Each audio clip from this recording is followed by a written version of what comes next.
BMW ये नाम सुनते ही जहन में क्या आता है?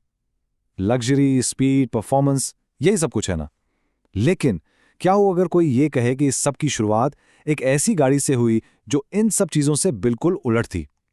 चलें आज देखते हैं BMW की उस अनोखी और काफी सादा सी शुरुआत की कहानी। तो सवाल यह है कि एक लेजेंड बनता कैसे है? क्या जरूरी है कि हर चीज एक धूम धड़ाके से शुरू हो? शायद नहीं। BMW की कहानी देखें तो पता चलता है कि कभी-कभी सबसे बड़ा सफर की शुरुआत बहुत ही छोटे और बिल्कुल गैर मुतवक्का कदमों से होती है। तो चलिए सफर शुरू करते हैं। हमारी कहानी का पहला हिस्सा हमें ले जा रहा है 1920 की दहाई के जर्मनी में, एक ऐसे वक्त में जब हर तरफ बहरान ही बहरान था। जरा तसव्वुर करें, साल है 1928। जर्मनी की मईशत बिल्कुल तबाह हाल है और ऐसे माहौल में एक नई कार कंपनी शुरू करना, मतलब ये एक बहुत ही बड़ा रिस्की जुआ था। तो इस सूरत हाल में BMW के पास दो ऑप्शंस थे। या तो वो बिल्कुल शुरू से काम शुरू करते जिसमें पैसा भी बहुत लगता और रिस्क भी, या फिर वो कोई पहले से चलती हुई कंपनी खरीद लेते। और उन्होंने, आप जानते हैं, एक स्मार्ट फैसला किया। उन्होंने दूसरा रास्ता चुना और डेक्सी फैक्ट्री को खरीद लिया। और ये एक मास्टर स्ट्रोक था। क्यों? क्योंकि उन्हें तैयार प्रोडक्शन लाइन, तजुर्बाकार लोग और एक आजमूदा डिजाइन, सब कुछ प्लेट में रखा हुआ मिल गया।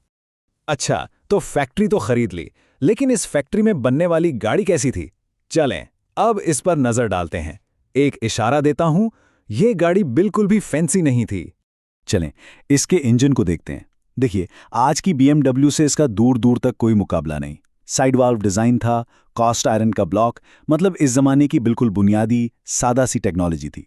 लेकिन सबसे कमाल की बात पता है क्या है? इस गाड़ी में इंजन को ठंडा रखने के लिए कोई वाटर पंप ही नहीं था। जी हां, कोई वाटर पंप नहीं। तो फिर सवाल यह है कि इंजन ठंडा कैसे होता था? वेल, यहां आती है एक बहुत ही ज़हीन और सादा सी चीज जिसे कहते हैं थर्मोसाइफन कूलिंग। इसका उसूल बड़ा आसान है। गर्म पानी हल्का होकर खुद ही ऊपर रेडिएटर की तरफ जाता है, वहां ठंडा होता है और फिर भारी होकर वापस इंजन में आ जाता है। मतलब कोई पंप नहीं, बस फिजिक्स के उसूल। कितनी जबरदस्त इंजीनियरिंग है ना। और ये सादगी सिर्फ इंजन तक नहीं थी। नहीं, गाड़ी का पूरा ढांचा बॉडी ऑन फ्रेम था। सस्पेंशन के लिए लीफ स्प्रिंग्स थे, और ब्रेक्स की बात करें वो भी मैकेनिकल थे। पावर स्टीयरिंग, हाइड्रोलिक ब्रेक्स, इन चीजों का तो उस वक्त कोई तसव्वुर भी नहीं था। इस गाड़ी को चलाना आज की गाड़ियों जैसा आरामदेह काम नहीं था, बल्कि एक पूरी वर्जिश थी। लेकिन BMW का मंसूबा सिर्फ डीक्सी की गाड़ियां बेचना नहीं था, वो यहां कुछ बड़ा करने आए थे। अब वक्त था इर्तिका का, डीक्सी से BMW बनने का। तो हुआ ये कि जो पहला मॉडल था DA1, उसकी बॉडी लकड़ी के फ्रेम पर कपड़ा लगाकर बनाई जाती थी। सोचिए, लेकिन फिर आया DA2 और ये था गेम चेंजर।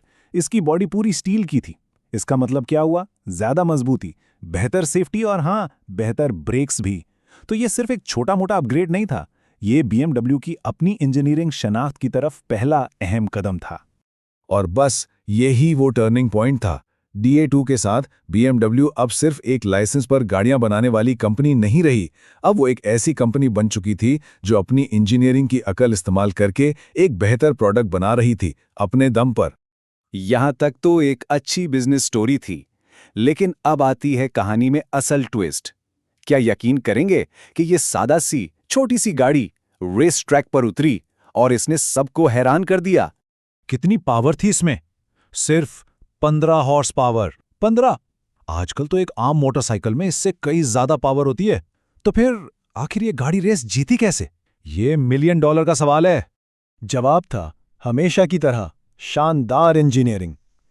BMW के इंजीनियर्स ने 3 सादा से काम किए। नंबर 1, गाड़ी से हर किस्म का फालतू वजन हटा दिया। नंबर 2, इंजन की कंप्रेशन बढ़ा दी ताकि उसी इंजन से थोड़ी और पावर निकले। और नंबर 3, एक बेहतर कार्बोरेटर लगाया। और इन 3 चीजों ने मिलकर इस छोटी सी गाड़ी को एक रेस विनर बना दिया। और पता है, यही वो पॉइंट था जहां से BMW की स्पोर्टी इमेज की बुनियाद रखी गई। लेकिन जैसा कि कहते हैं, हर चीज का एक वक्त होता है। ये गाड़ी बहुत कामयाब हुई, लेकिन फिर इसका सफर भी खत्म हो गया। आखिर क्यों?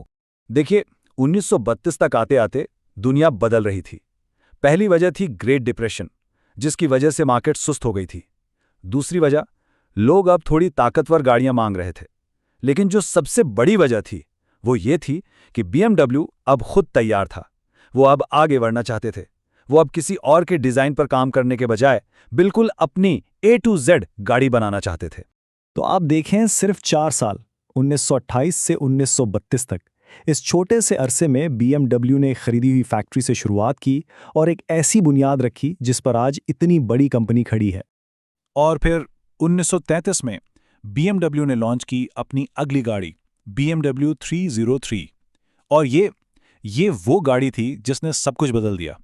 इसमें ना सिर्फ BMW का पहला 6 सिलेंडर इंजन था, बल्कि वो मशहूर किडनी ग्रिल भी थी जो आज तक BMW की पहचान है।